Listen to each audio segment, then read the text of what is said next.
How to fix apps not opening on iPhone. To get started, first of all go to your iPhone home screen. Over here, long press on the bottom of the screen and swipe up.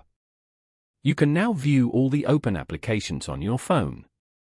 If you want to close an app that is not opening, then swipe up on the app preview to close it as shown. For example, Subway Surf.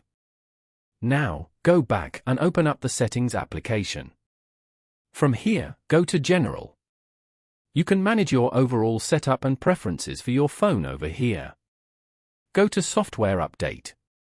As you can see, your phone is already up to date. Go to the Also Available section below to view the available updates. Open it and tap on Update Now as shown. After updating, go back and tap on iPhone Storage. Then, scroll down and tap on Subway Surf.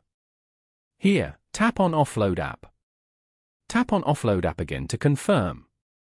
After that, tap on Reinstall App. Once it has been reinstalled, try opening the app again and check if the problem has been fixed. Following these steps, you can easily fix apps not opening on iPhone.